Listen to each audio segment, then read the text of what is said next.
আল্লাহ রাব্বুল আলামিন এবার অর্ডার দেয়, ও নবী এবার কিছু মাটির পাতিলা বানান। আল্লাহ গো মাটির পাতিলাটা কী করবো, কী করবে না করবে সেটা পরে, আগে মাটির পাতিলা বানাও, তবে বড় বানাইও ছোটো বানাইও, মাইজুম হাতলাও বানাইও, ছোটো বড় মধ্যম, আর মাটির পাতিলা বানাইও না। এবার স্টপ, একটা লাঠি দাও। লাঠি কি করবো আল্লাহ, একটা একটা হয়তলা ভাঙ। প্রভু তুমি কি জানো না নিজের হাতে কোনো জিনিস বানাইলে ভাঙতে যে মায়া লাগে? আল্লাহ বলেন আমি জানি, তোমারে জানাইবার লেগে অর্ডার দিছি।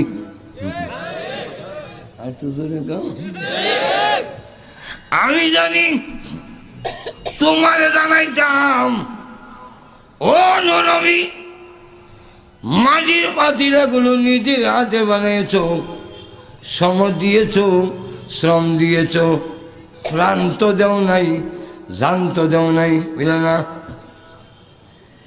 ও নবী নিজের হাতে মাটির পাতিলাগুলো বানানির কারণে এতে যদি ভাঙতে তোমার মায়া লাগে, এই মানুষগুলো অন্যায় করছে, এই মানুষগুলো তোমার গায়ে পাথর মেরেছে, কিন্তু এদের আমি নিজ হাতে বানিয়েছি। এবার তুমি বুঝে নাও তোমার বদদুয়ার কারণে হাজার হাজার মানুষগুলো ধ্বংস করতে আমি মহান আল্লাহর কেমন মায়া লেগেছে।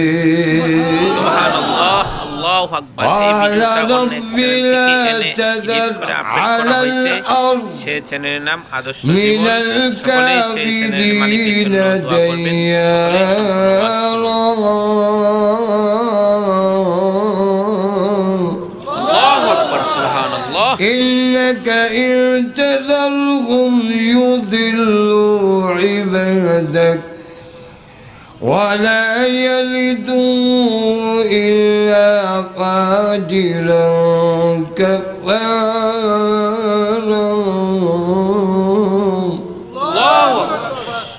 আল্লাহ একটা কাবিরের ঘর বাড়ির সন্তান তুমি রাখো না, দয়া মতো সাফ করো, কারণ ঈদের রাত নষ্ট, যেটার কোনো ঈদ হইব ওই আলাম নাই, বলে আলাও।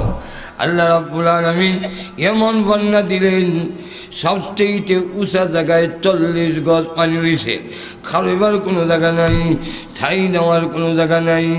এই অবস্থায় আল্লাহ রাব্বুল আলামিন 40 দিন পর্যন্ত বন্যা রইল।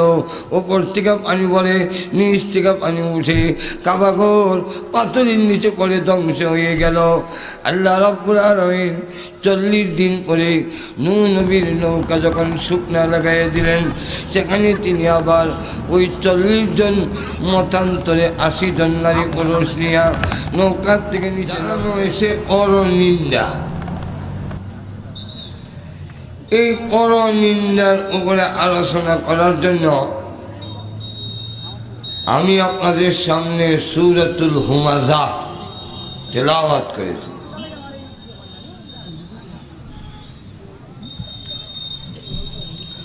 পরনিন্দার কি পরিণাম?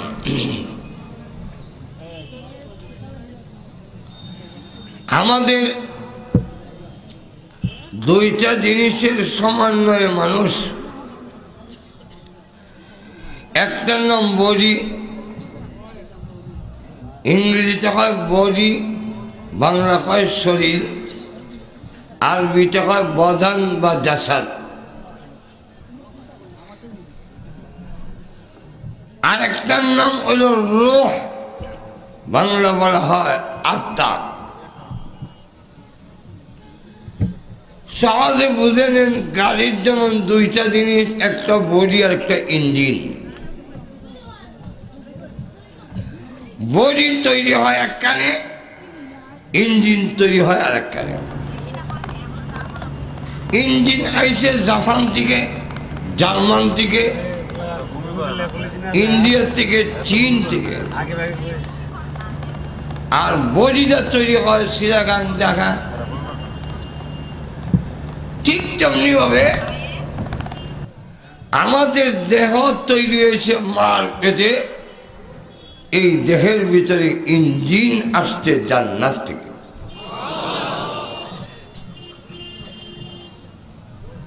এই দুইটা জিনিসের সমন্বয়ে না মানুষ। কিছু রোগ আছে যে রোগগুলো মানুষের দেহকে শেষ করে দেয়, আবার কিছু রোগ আছে আত্মারে শেষ করে দেয়। দেহ যেহেতু মার পেটে তৈরি হয়েছে, এটারও কিছু খাদ্য আছে। রোগ যেহেতু জান্নাত থেকে আসছে, তারও কিছু খাদ্য আছে। তবে রুহের খাদ্য এবং চাহিদা ভিন্ন, দেহের খাদ্য এবং চাহিদা ভিন্ন, এক না, দুইটা বিপরীত। মানুষের দেহে জাহান্নামের দিকে টানে, জান্নাত মানুষকে, রূহ মানুষকে জান্নাতের দিকে টানে। এই দুই জিনিস বিস্তারিত আলোচনার সুযোগ নেই।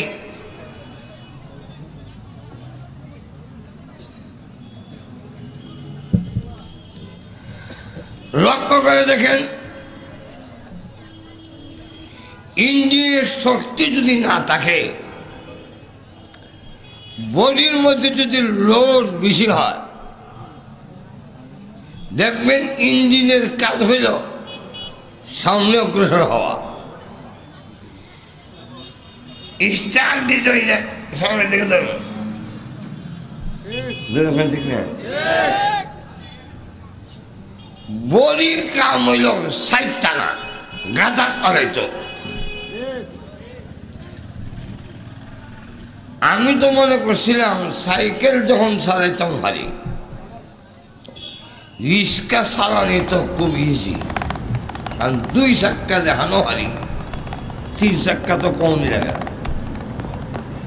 এই কথা মনে করিয়া ছাত্র তো মনে হয় এই সময় করি, একবার সাইকেল একটা তৈরি গেছে, রিক্সা বাদ গেছে খাইতো, আর মনে মনে নিয়ত করলাম বেটা রিক্সাটা আমি চালাই যাই। রিক্সা ওইটা যখন খালি হেডে আড়া দিছি, এক সাইড টান যে দিল, আমি আর ভাবলাম না রক্ষাবো, শেষে খালো হলাম, আমি তলে রিক্সা আমার উপর। তখন বুঝলাম রিক্সা যদি এইভাবে সাইড টানে, তাহলে প্রত্যেকটা বড় বড় গাড়ি কিভাবে সাইডে যাতায়াত নিতে চায়। ইঞ্জিনের যদি শক্তি না থাকে, বডি টেনে নিতে পারে না। ঠিক তবে আমাদের রূহ জান্নাতের দিকে টানে, আর বডি সাইড টেনে জাহান্নামে নিতে চায়। এই কারণে ইঞ্জিনের যাদের শক্তিশালী, তারা বুড়া হতে পারে, ইবাদতের এবং ইমানের স্পিড তাদের কমে না। আর যাদের ইঞ্জিন দুর্বল, একবারে গুষ্টের তাল পার হইতে পারে, ফজরের নামাজের সময় উঠতে পারে না। হে যখন ফজরের সময় সিটিয়ে ঘুমায়, 3 জনে চাইলেও তুলতে, এর নাকে দাঁত, in the district I was saying. Hey, udah na? Udah na? Harta. কিন্তু ইঞ্জিন তাদের শক্তিশালী হলো, তারা 90 বছর বয়স হইলেও আসক্ত করে তাহাজ্জুদের মধ্যে দাঁড়ায়া 5 পারা 10 পারা খতম করে দেয়।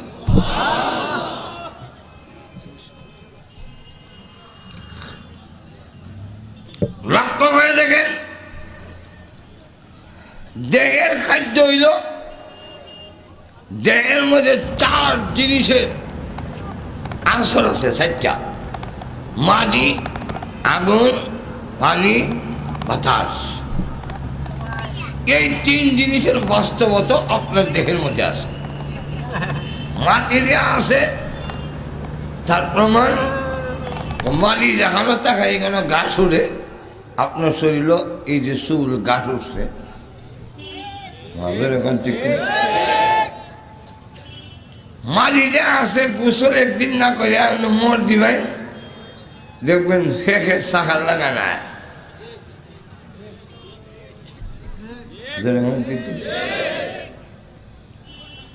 আগুন দিয়ে আছে, মান্তিকের একটা কায়দা হইল, ধোঁয়া দেখলে বোঝা যায় এখানে আগুন আছে, ধোঁয়া দেখলে হয় আগুন আছে। ঠিক না?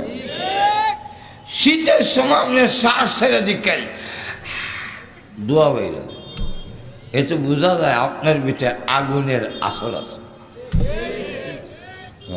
ঠিক না?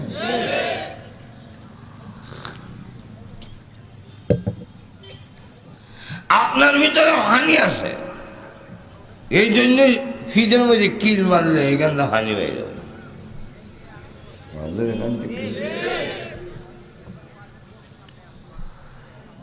আপনার ভিতরে বাতাস আছে, এই জন্যই সেটা গ্যাস্ট্রিক হয়, মাঝে মাঝে বাতাস খালি সারে ওঠে। যাক, এই দেহের মধ্যে 7টা জিনিস আছে, এই জন্য 7টা জিনিস ব্যবহার করতে হয়। পানি দিতে হয়, আগুনেরও কিছু প্রভাব লাগে, মাটির উৎপাদিত জিনিস খেতে হয়, এখন ঠিক না? বাতাস, বিশুদ্ধ বাতাস গ্রহণ করতে হয়। ঠিক তেমনি আমি রুহেরও খাদ্যের দরকার। তবে রোজ এই তো দুনিয়ার কোনো পদার্থের তৈরি নয়, জান্নাত থেকে আসছে, এই কারণে রুহের খাদ্য জান্নাত থেকে আসে। রুহের খাদ্য কি? রুহের খাদ্য নামাজ, রুহের খাদ্য রোজা, রুহের খাদ্য জিকির, রুহের খাদ্য কোরআন তেলাওয়াত, এগুলা সব জান্নাত থেকে আসে। আর তোদের এখানে এই দেহটাকে শেষ করার জন্য অনেক রোগ আছে, এর মধ্যে মারাত্মক 2টা রোগ হইল, একটার নাম ক্যান্সার। ক্যান্সার হইলে হয় নো আনসার, এদের কোনো আনসার নাই। এখন ঠিক না? ক্যান্সারের চিকিৎসা বিজ্ঞান এখনো সাকসেসফুল হতে পারেনি।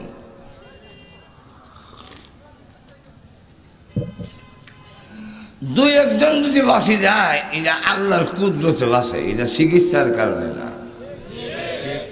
আর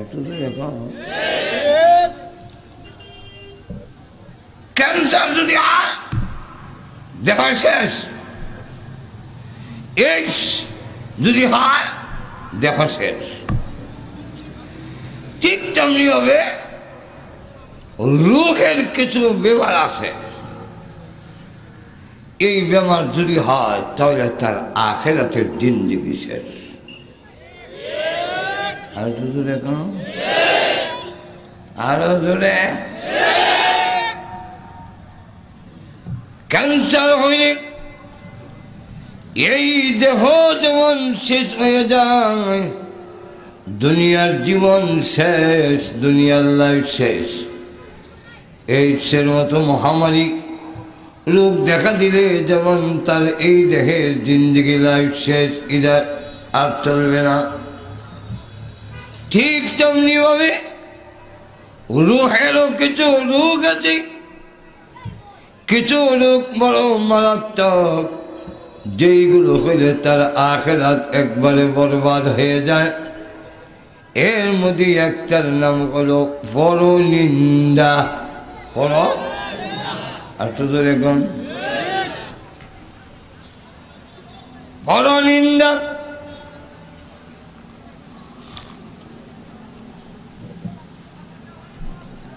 আল্লাহর কোন মাখলুকের যদি নিন্দা করা হয়, প্রকান্তরে সেটা আল্লাহর নিন্দা হয়ে যায়।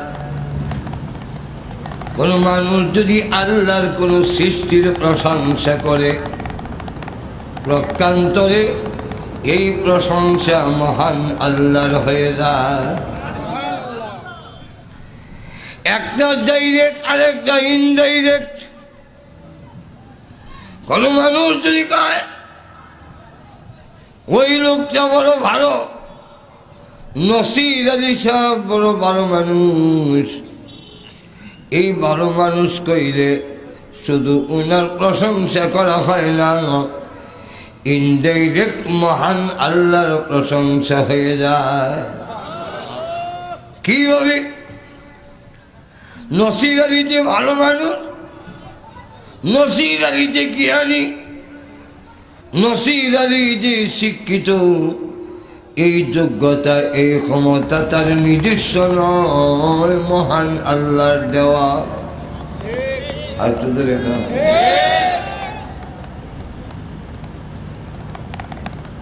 একটা হলো ডাইরেক্ট, আর একটা হলো ইনডাইরেক্ট। যদি কেউ বলে প্রশংসা করে, ভাই মুন্সি বাজারে আমি কিছু আম নিয়ে বসলাম, আমগুলো খান, বলো আমগুলো মজা, এগুলোর মধ্যে কোনো আঁশ পাইবেন না। ও ভাই, দুধের মধ্যে ছেড়ে দিলে একবারে মিশে যায়। একবার যদি এই মিষ্টি আম খান, পরের সপ্তাহে মুন্সি বাজার আমারে লাইট দিয়া তালাশ করতে থাকবেন। এইভাবে যদি আমের প্রশংসা করে, আল্লাহ বলেন ইনডাইরেক্ট এটা আমার প্রশংসা হয়। কেমনে আমার প্রশংসা?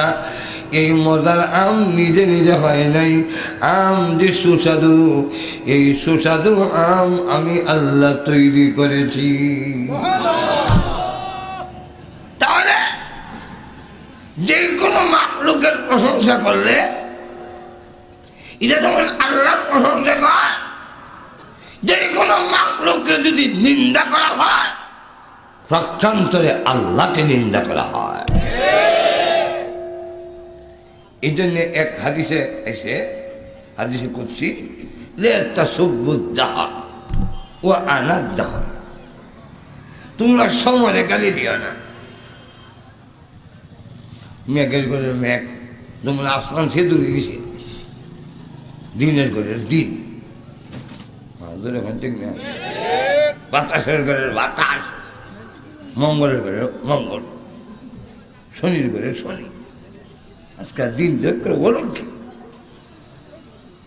এইভাবে যদি আল্লাহর কোন সময়কে দিনকে গালি দেওয়া হয়, আল্লাহ বলেন আমার হচ্ছে গালি দিস।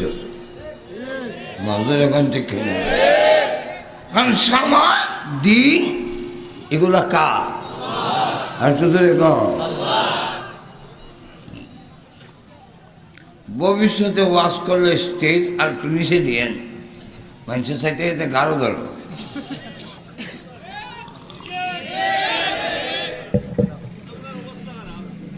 অবস্থা খারাপ না? কথা নেমে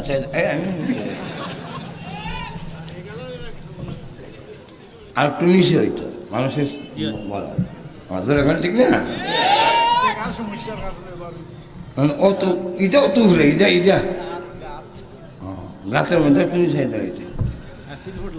হ্যাঁ ভাই আমার, সময় কম, আলোচনা অনেক বেশি।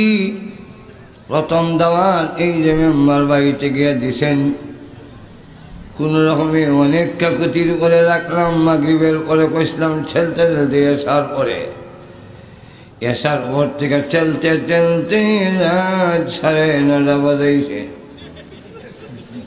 আমাদের এখান থেকে না, অনেক সময় একবার দাওয়াত রাখলে পরের বছর দাওয়াত না রাখার যতগুলো কারণ থাকে, এর মধ্যে ঈদও একটা থাকে। ওই যে সময় মেনছেন না, ওই যে অন্য হানো সময় পাওয়া যায়। মাঝের এখান থেকে হ্যাঁ ভাই আমার জন্য একটি সাবজেক্ট যদি বোঝাইতে হয় লম্বা সময়ের দরকার। তাই এখন আসুন, আল্লাহর কোনো মাখলুককে নিন্দা করো না। এমনকি একটা কুত্তারও যদি দুরুদ কুত্তাটা রে শুনে গেছি রে। নূহ নবী একটা কুকুরকে দেখতে বলছিলেন, কুকুরটা এত বিশ্রী, সঙ্গে সঙ্গে আওয়াজ আসলো, হে নূহ নবী, এর থেকে সুন্দর কুত্তাকে তুমি বানাইতে পারবে? ঘুমাই গেছেন নাকি দাদা? পারবো নি? এত দূরে কাজ পৃথিবীর কেউ কেউ পারবে না। আমেরিকা পৃথিবীকে 7 বার ধ্বংস করতে পারবে, এই অস্ত্র বানিয়েছে।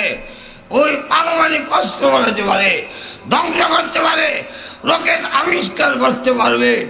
কিয়ামতের আগেও একটা মশা মাছি, একটা মহা মাছ বানাইবার ক্ষমতা পৃথিবীর কারণে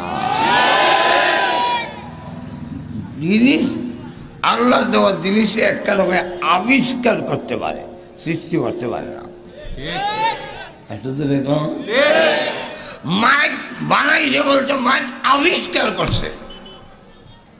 মাইক বানাইছে, যা জিনিস লাগে তা সব আল্লাহ। আর মোবাইল বানাইতে যা লাগছে সব আল্লাহর। মোবাইল আবিষ্কার করতে পারবে, কিন্তু একটা মশা বানাও, মাছি বানাও, মহা মাছ বানাও। একটা মাছ আছে খানহোনা, হয় খানহোনা, এটা বানা কে আমার ছাড়াকে কেউ পারবে না। কিনা নূহ নবীকে আল্লাহ বলে, ও নূহ নবী, এই কুকুরটা যদি বিশ্রী হয়, এর থেকে সুন্দর একটি কুকুর তুমি বানাইয়া দেখাও। আল্লাহ পারবো না। তা যদি না পারো, আমার বানানো কুত্তারে কেন তুমি বিশ্রী কইলা? নূহ নবী, ওনার আসল নাম কেউ বলেন আব্দুল গফফার, কেউ বলেন ইয়াসাকির আলাইহিস সালাম। নূহ ওনার আসল নাম নয়। নূহ শব্দের অর্থ হলো ক্রন্দন করা। উনি বেশি বেশি কাঁদতেন, এমন কান্না তিনি কাঁদতেন, তাফসীরে কাবীরের মধ্যে লিখেছে, তাম পৃথিবীর মানুষের কান্নার পানি যদি এক জায়গা জমা করা হয়, দাউদ নবীর সমান হবে না। দাউদ নবী সহ তাম পৃথিবীর মানুষের কান্নার পানি যদি এক জায়গায় জমা করা হোক, নূহ নবীর কান্নার সমান হবে না। এত কান্দা তিনি আল্লাহর দরবারে কেঁদেছেন, প্রভু গো, কেন আমি কুত্তারে বিশ্রী কইলাম? কারণ তোমার কোনো সৃষ্টিকে হেয় করার অধিকার আমার নাই। আর তো জোরে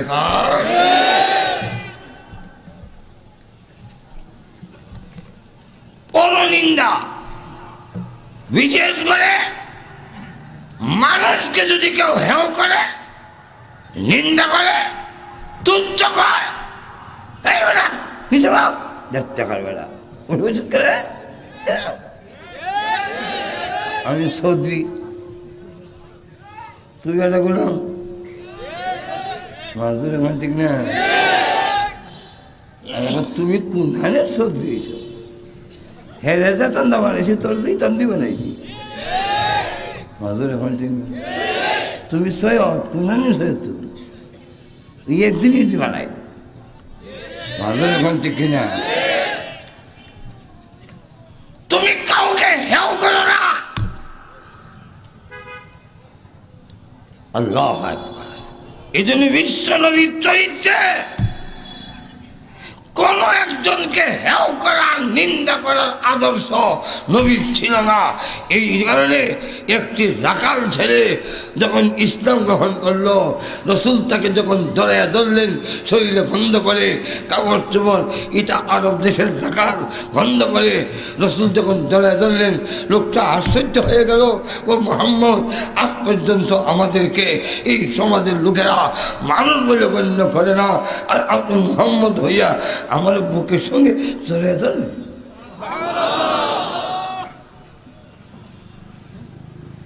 আল্লাহ বলেন বিশেষ করে মানুষ আমি নিজের হাতে বানাইছি। একটু জোরে বলেন। এই জন্যে একটা মানুষের ইজ্জত সম্মান বাইতুল্লাহ শরীফ থেকেও বেশি। একটু জোরে গান। আমরা কি কন কাবাঘর বাইতুল্লাহর ইজ্জত আসেনি? একটু জোরে গান। কেউ যদি কাবাঘরের বেইজ্জত করে অপমান করে হেও করে তাহলে আপনি কিন্তু সার দিবেননি, তাহলে ভালো মানুষ করবেননি। আপনার আপন লোক ওই লোক তোমার হাত নাই, তুমি আল্লাহর গর্বের বেইজ্জত করো। ঠিক কিন্তু কাবাঘরের যে ইজ্জত তার চাইতে 1000 গুণ বেশি ইজ্জত একটা মানুষের আল্লাহর কাছে। নবীজি খানায় কাবার সামনে দাঁড়ায় তিনি ঘোষণা দিলেন, ও বাইতুল্লাহ, তোমার অনেক ইজ্জত, তোমার অনেক সম্মান, কিন্তু ওই আল্লাহর কসম করে বলি, ওয়াল্লাযী নাফসি বিয়াদি, যার হাতে আমার প্রাণ, সেই আল্লাহর কসম করে বলি, রে কাবা বাইতুল্লাহ, তুমি বাইতুল্লাহর চাইতে একজন মানুষের ইজ্জত সম্মান আল্লাহর কাছে আরো 1000 গুণ বেশি। কাবাঘর যদি কেউ ভাঙে, কেউ বেইজ্জত করে, যেই ঘর ইব্রাহিম নবী বানিয়েছেন এই ঘর ভাঙল। আর মানুষের মাথা যদি কেউ আঘাত করে, মানুষকে যদি কেউ নিন্দা হেউ করে, আল্লাহ বলেন যেই জিনিসটা আমি বানাইছি তুমি তার গায়ে হাত দিছ। তুমি তার ইজ্জত নষ্ট করেছ। বুঝাবার জন্য কইতাম না। আর তো এখন নূহ নবীর নাম শুনছেন তো? দাওয়াত দিচ্ছেন 950 বছর। কয়শো বছর? আর পাবলিকে করে কিন্তু হাত তোলা। উনি আল্লাহর কথা কয়, লা ইলাহা ইল্লাল্লাহ, আল্লাহ ছাড়া কোনো মাবুদ। আমরা দেশে যারা আল্লাহর কথা কয়, ইসলামের কথা কয়, এরা ওই জঙ্গিবাদ। আর যেটা আজ্ঞা বসে না, মৃত্যু হাইন লয় না, মদ খায়, এরা হয় একজন রহমতের।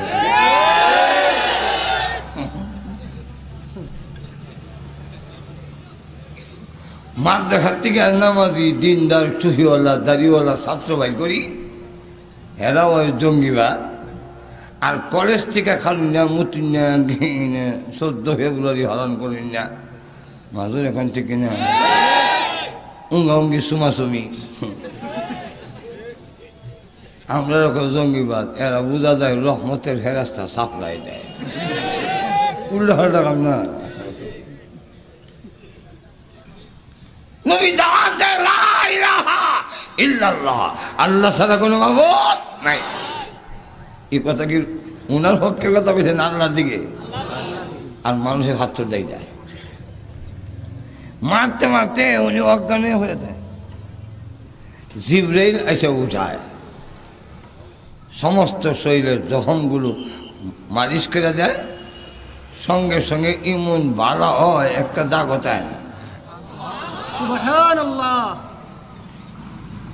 নূহ নবী জিজ্ঞাসা, আগামীকাল কি কাজ? জিবরাইল, আমার কামটা কি থাকো? এই কাম, এই কাম মানে আরো হাত তৈরি দেখাইতাম বলে যে আরো হাত তৈরি দেয়।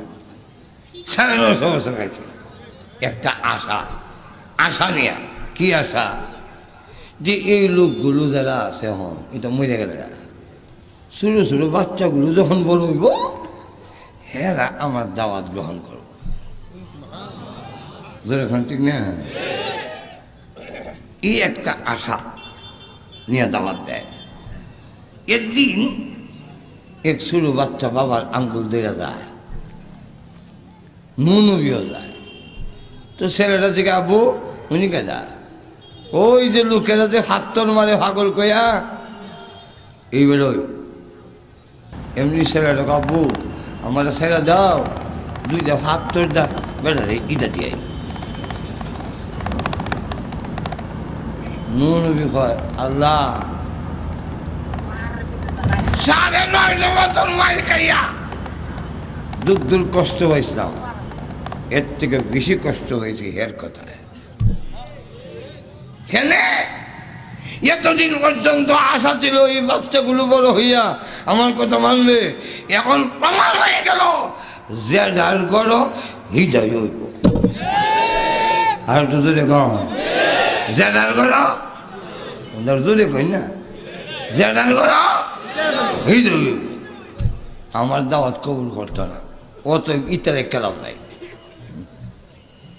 সব মায়েরা হলাও। আর কত বড় অপরাধ! এই মানুষগুলো কেমন অন্যায় করছে, যত অন্যায় আছে এই হাত দিয়ে যত অন্যায় করে, সবচেয়ে বড় অন্যায় নবীর গায়ে হাত লাগানো। সবচেয়ে বড় অন্যায় কোন আলেমের বিরুদ্ধে হাত ব্যবহার করা। সবচেয়ে বড় অন্যায় ইসলাম এবং কোরআনের বিরুদ্ধে হাত ব্যবহার করা।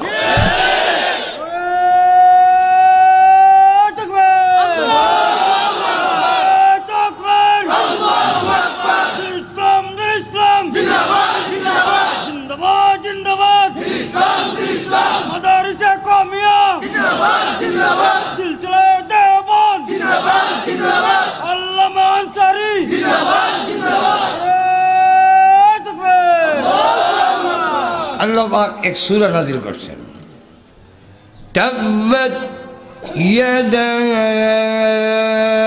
আবি লাহাবিন ওয়া তাব্ব। আবু লাহাবের দুনো হাত ধ্বংস হোক। এর অর্থ ইডা না দুনুরা হাত ধ্বংস হোক, ঠ্যাং বাড়াতে হোক, দোনো হাত বাড়া নষ্ট হোক, ধ্বংস হোক, কল্লাটা বাড়াতে হোক, অর্থ এটা না। অর্থ হইল আবু লাহাব ধ্বংস হোক। কিন্তু আল্লাহ হাতের নাম উল্লেখ করলেন কেন? ইয়াদা, ইয়াদুন মানে হাত, ইয়াদা দুনো হাত। দুনো হাত কেন আনলেন? তাফসীর কারকরা তিনটা জবাব দিছেন। এর একটা জবাব হইল আবু লাহাব দুনো হাতে হাতর লইছে রসুল মারার জন্য। আল্লাহ বুঝাইতে চান যে হাত নবীর বিরুদ্ধে যায়, যে হাত আমার বিরুদ্ধে যায়, সেই হাত আল্লাহর কাছে সবথেকে নিকৃষ্ট হাত। বুঝতেছেন? নবীকে মেরেছি কত বড় অপরাধ, 950 বছর। এরপরে নবী বদদুয়া দিয়েছেন, আল্লাহর কাছে বলছেন ক্বালা রাব্বি লা তাযার আলাল আরদ মিনাল কাফিরিনা দাইয়ারা।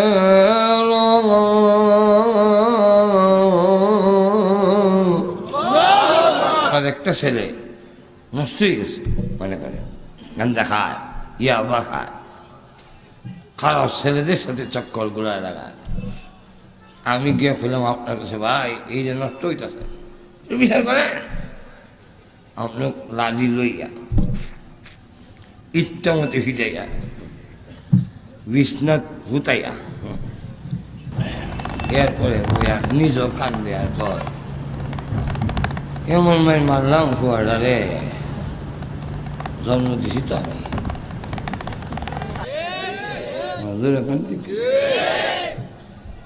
ইয়াবা খায়, গাঞ্জা খায়, অগল বদমাইশ কুয়াদের সাথে সরে ফিরেছি, কিন্তু দুঃখ লাগেনি। খাইছে দুঃখ লাগে না, আমাদের দেখলে বেশি আগের লাগান চাও খাওয়ায় না।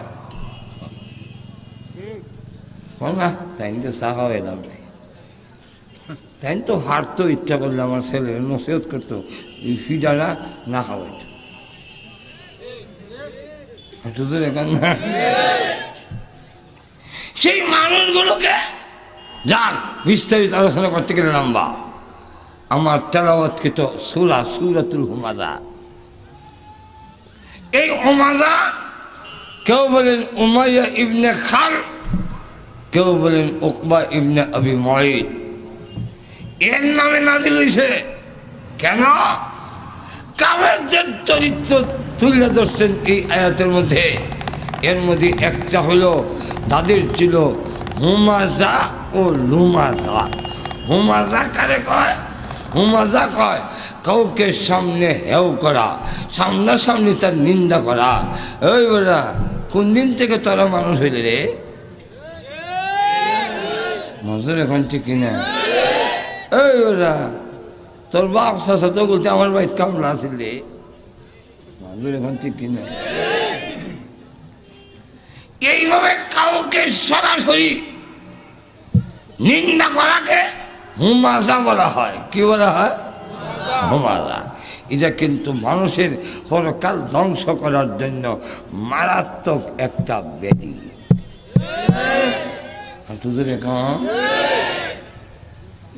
আপনি যত বড় ডিগ্রিওয়ালা হন, মৃত্যুর পরে 40 জন মানুষ যদি আপনাকে সার্টিফিকেট না দেয়, তাহলে আপনি যত বড় সনদদারি হন না কেন আল্লাহর কাছে মাপ পাইবেন না। আপনি যত বড় নেককার লোক হন না কেন, তাহাজ্জুদ করতে করতেছে আওয়াবিন একসাথে, কিন্তু মানুষকে যদি আপনি মূল্যায়ন না করেন, আল্লাহ বলেন তোমার আমার এই গুলামের দ্বারা নাজাত পাওয়া যথেষ্ট নয়। আর তো জোরে কার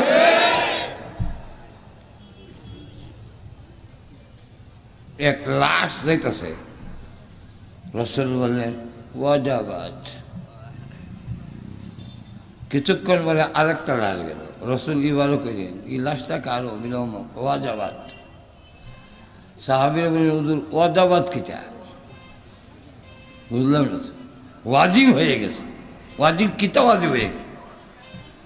রাসূল বলেন প্রথম লোকটা যে গেল, লোকেরা বরাবরে করতেছে আহ লোকটা বড় ভালো ছিল, লোকটা বড় ভালো ছিল রে, বড় মানুষ, নম্র ভদ্র মানুষ। আল্লাহ এই কথা শুনে ঘোষণা দিছেন এই লোকটার জন্য জান্নাত ওয়াজিব করে দেওয়া। পরে আরেকটা লোক যেতেছে লাশ, আল্লাহ মুন্সিবাজার এলাকাটা যে শান্তি হয়েছে, এখন ঠিক কিনা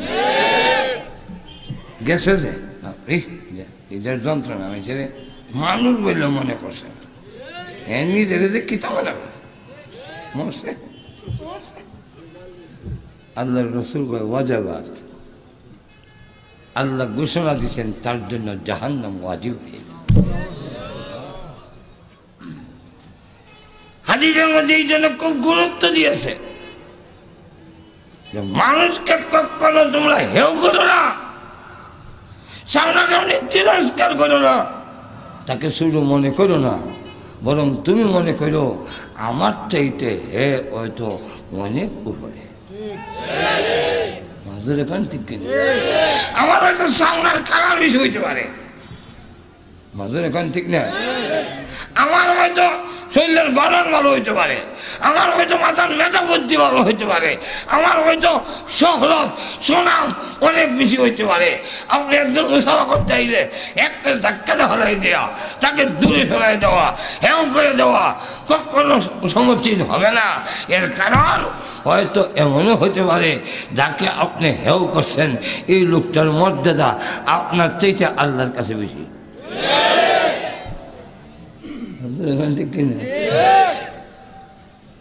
কোরআন শরীফে অনেক ঘটনা, এগুলো শেষ করার মতো না। হযরত বিলাল মক্কার কাফেররা কয় কালা কাউয়া, কালা আর তুজুরে কন্যা কাউয়ার লাগান কালা, কালা বেড়া কাউয়া, গুলামের ঘরের গুলাম, বৈতলের ঘরের বৈতল। কি দাম আছে রে তোরা? এই যে লোকগুলো যার সামনে সুরা নাজিল হইছে তারার কথা, তোর কি দাম আছে রে? বৈতলের ঘরে বৈতল, বৈতল হই না আমরা দেশ, আমরা দেশে বাদে মিয়া গুলামের ঘরের গুলাম খাওয়া খাওয়া, তোর কি দাম আছে রে? আরেকজন হলেন আব্দুল্লাহ ইবনে মাসউদ, কঙ্কাল, আদি ছাড়া কিচ্ছু নাই, গোষ্ঠী নাই, বংশের আবিদাত্য নাই। তো দেখা যাক ওয়াসখারুনা মিনাল্লাযিনা আমানু, কি রিসার্চ করে এরা মিলে ইসলাম কায়েম করল। হাত আউলি সরু সরু ফেরটা মোড়া, এটার কোনো কি দাম আছে সমাজে? এরা ইসলাম করবে। আল্লাহ তখন আয়াত নাযিল করে বলেন ওয়াল্লাযীনা তাকাউ ফাওকাহুম ইয়াওমাল কিয়ামাহ,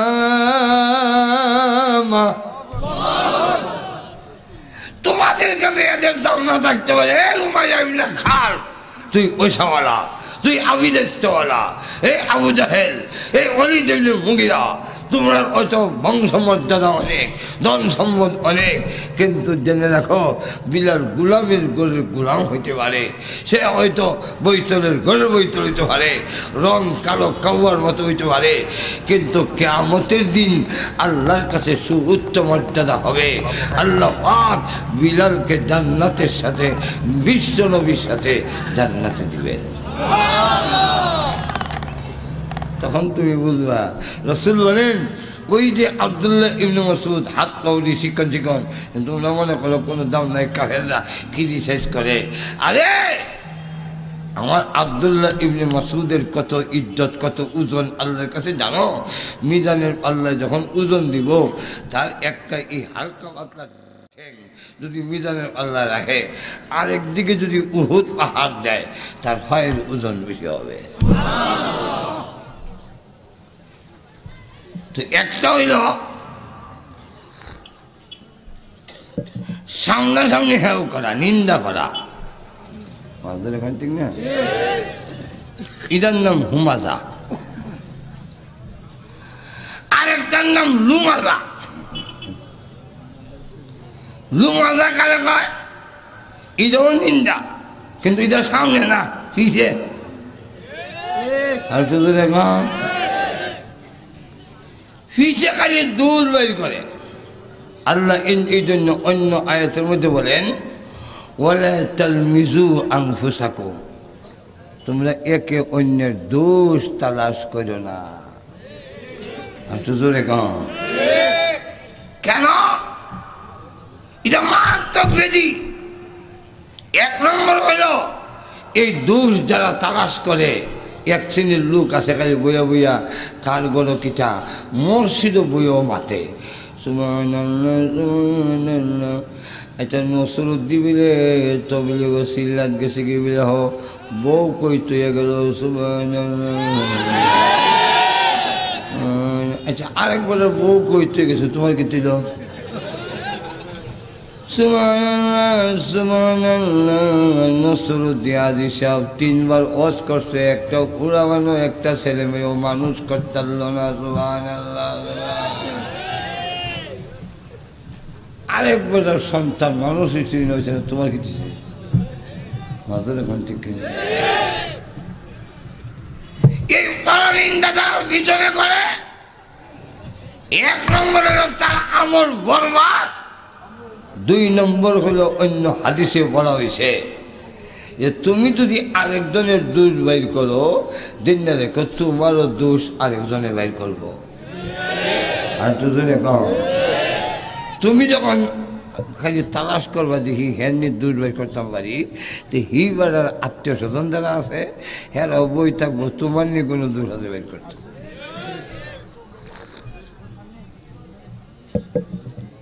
ঠিক না? আমরা মাঝে মাঝে সংসদ দেখলে আমার এই কথা, কোরআনের কথা মনে লাগে।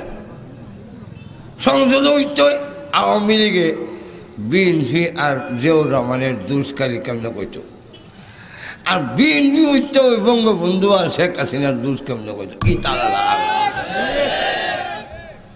এদিকে দেখা না কাজের কাজ কিচ্ছু হয় না, খালি একজন আরেকজনের দুষ কইতে হইতেছে।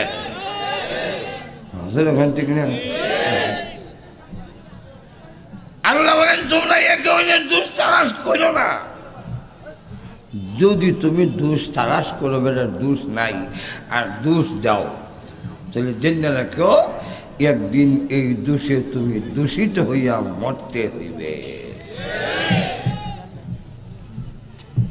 এই কারণে আল্লাহ রাব্বুল আলামিন আমার তেলাওয়াত কিছু সূরায় আল্লাহ এই সূরা উমাইয়া ইবনে খালদ ওয়ালি উকবা ইবনে আবি মুঈত এদেরকে লক্ষ্য করে বলেন ওয়াইলুল লিকুল্লি হুমাযাতিল লুমাযা, যারা মানুষকে সামনাসামনি নিন্দা করে, যারা সামনাসামনি একজনকে হেউ করে অপমান করে, অথবা পিছনে পশ্চাতে তার দোষ তালাশ করে, পশ্চাতে তার পিছনে পিছনে মন্দ কয়, তার হেউ করে, তার ইজ্জত নষ্ট করে, মানুষের সম্মান নষ্ট করে।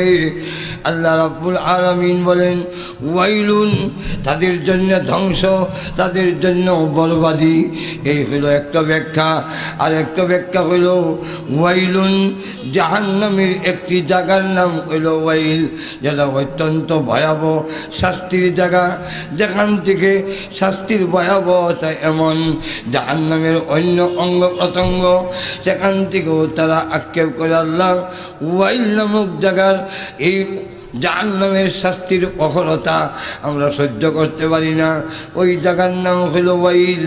আল্লাহ রাব্বুল আলামিন বলেন যারা দুনিয়াতে মানুষকে সামনে হেউ করে, মানুষকে নিন্দা করে, মানুষকে হেউ প্রতিপন্ন করে, অথবা মানুষের পিছনে তার বদনাম চর্চা করে, দোষ তালাশ করে, জাহান্নামের ওই ভয়াবহ জায়গায় হবে মৃত্যুর পরে তার ঠিকানা। গেল দুই। অন্যদিকে আল্লাহ বলে আল্লাযী জামাআ মালান ওয়া আদ্দাদা, 3 নম্বর তাদের আরেকটা রোগ হলো, এইগুলা রোগ হলো আধ্যাত্মিক রোগ, এগুলো দেহের রোগ নয়। আরেকটা রোগ কিটা, এই সমস্ত কাফেরেরা মাল জমায় আর শুধু হিসাব করে আর গনে। আল্লাযী জামাআ মালান, মাল জমায়, ওয়া আদ্দাদা, আর খালি হিসাব করতে থাকে, গনতে থাকে। 5000 তৈছি, আরো 1000 তৈলে 6000 হইব, আরো 2000 তৈ তাহলে 7000 8000 হইব, আরো 2000 আরো 2000 10,000, এইভাবে খালি গনতে থাকে, খালি হিসাব সঞ্চয় করে জমা করে আর খালি হিসাব লাগায়। আল্লাহ রাব্বুল আলামিন বলেন আর মনে মনে তাদের এই পুরা ধারণা, পুরা বিশ্বাস, আল্লাযী জামাআ মালান ওয়া আদ্দাদা ইয়াহসাবু আন্না মালাহু আখলাদা, এই মাল সামান আমাদের চিরস্থায়ী, হাত ছাড়া হবে না। আল্লাহ বলেন না, কাল্লা, তোমার এই বড়াই, তোমার এই বড়ত্ব, তোমার এই অহংকার চিরজীবন থাকবে না, বরং একদিন লায়ুমবাযান্না ফিল হুতামা, হুতামার মধ্যে তুমি নিক্ষিপ্ত হবে। আল্লাহ নিজে বলেন ওমা আদরাকা মাল হুতামা, ওগো নবীজি আপনি কি জানেন হুতামা কি? এর আগে নবীও জানতো না হুতামা কি। আল্লাহ বলেন হুতামা কি আপনি জানেন? হুতামাটা হইল নারুল্লাহিল মুকাদা, একটি প্রজ্বলিত অগ্নিকুণ্ড, একটি প্রজ্বলিত আগুনের গাড়া, যেই গাড়া নারুল্লাহিল মুকাদা আল্লাতী তাত্তালিউ আলাল আফইদা, ওই জাহান্নামের গাড়ার মধ্যে এমন আগুন, যেই আগুন একটু স্পর্শ করা মাত্র কলিজা পর্যন্ত গিয়ে পৌঁছে যাবে। যখন তাদের হৃদয়ে জাহান্নামের আগুন উদয় হবে, আর কি আল্লাহ التي تطلع على الأفئدة إنها عليهم مؤصدة। আর সেখানে তাকে আবদ্ধ করে রাখা হবে, জাহান্নামের ভিতর থেকে বের হয়ে আসতে পারবে না। আর ফি আমাদিম মুমাদ্দাদা অথবা ফি উমুদিম মুমাদ্দাদা, জাহান্নামের মধ্যে আগুনের বড় বড় স্তম্ভ, বড় বড় পিলার আছে, সেখানে তাদেরকে বেঁধে রাখা হবে। যারা এই সমস্ত রোগে আক্রান্ত হবে, মানুষকে সামনে এবং পিছনে অপমান করবে, এও করবে, নিন্দা করতে থাকবে, এই অপরাধের কারণে সেই প্রজ্বলিত জাহান্নামের আগুনের ভিতরে বের হতে দেওয়া হবে না। আগুনের পিলারের ভিতরে বন্দি করে চতুর্দিকে তাকে বেষ্টনী দিয়া এর ভিতরে রাখা হবে। সেই জাহান্নামের শাস্তির ভিতর থেকে বের হতে পারবে না যতক্ষণ পর্যন্ত যাকে হেও করা হয়েছে, যাকে অপমান করা হয়েছে, ওই লোকটা মাপ না দেওয়া পর্যন্ত জাহান্নামের ভিতর থেকে বের হতে পারবে না। আল্লাহ পাক আমাদের সকলকে এই মহামারী রোগ থেকে, এও প্রতিবন্ধক থেকে আল্লাহ আমাদের তৌফিক দান করুন। সকলকে ধন্যবাদ। এই ভিডিওটা অন্য এক চ্যানেল থেকে এনে এডিট করে আপডেট করা হয়েছে। সেই চ্যানেলের নাম আদর্শ জীবন। সকলেই সেই চ্যানেল থেকে ঘুরে আসবেন। আর হাফেজ জুবায়ের আহমেদ আনসারী হুজুর আর আমাদের মাঝে নাই। সকলেই হুজুরের জন্য খাস করে দোয়া করবেন। সকলেই ভালো থাকবেন, সুস্থ থাকবেন। আল্লাহ হাফেজ।